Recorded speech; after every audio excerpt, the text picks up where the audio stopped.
This is the Engines of Our Ingenuity, made possible by the friends of KUHF Houston. Today, a young man boards a ship and redirects history.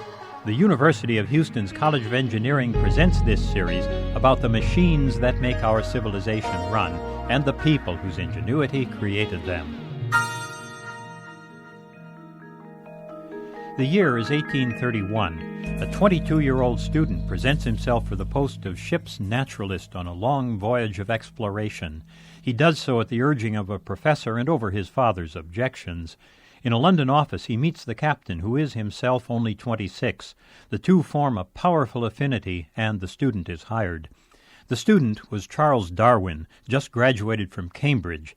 Darwin had been an undistinguished student, but he'd shown a real flair for natural history.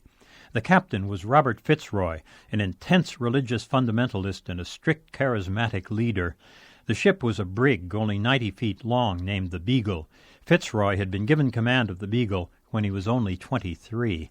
The purpose of the voyage was twofold: to chart the South American coast and to check longitudes around the world with a set of chronometers. Adding young Darwin was an afterthought, a way to squeeze a little more scientific data out of the trip. As Darwin prepared to sail, he sensed what he had no way of knowing, that he was sailing into history. To his sister he wrote, "There is indeed a tide in the affairs of men, and I have experienced it." To Fitzroy he wrote that the sailing date would be as a birthday for the rest of my life. When the Beagle sailed 3.5 months later, Darwin stayed seasick all the way to the Cape Verde Islands.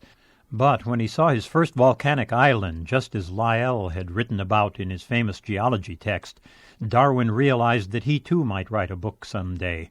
He eventually wrote many books, including one about volcanic islands off South America, but it's the origin of the species that we remember. The last data Darwin needed for a theory of evolution lay in the Galapagos Islands off the west coast of South America. When Darwin reached the Galapagos after 4 years exploring the South America coast, he found its plant and animal life had grown apart from that in South America. Its evolution had been isolated. The Galapagos put in perspective all that Darwin had seen in South America. It'd be 27 years before Darwin published his theory of evolution, but after the Galapagos that theory was inevitable. And when it came out, Charles Lyell, whose book had so reached Darwin, was an important early convert to it.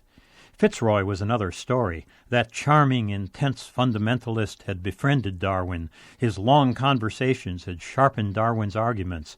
Fitzroy went on to become an admiral, but Darwin's theory was too much for him.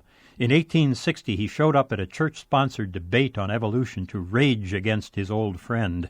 5 years later, in a fit of righteous frustration, Fitzroy cut his own throat.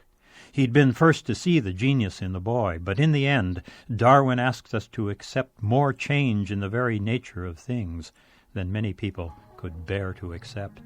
I'm John Lienhardt at the University of Houston, where we're interested in the way inventive minds work.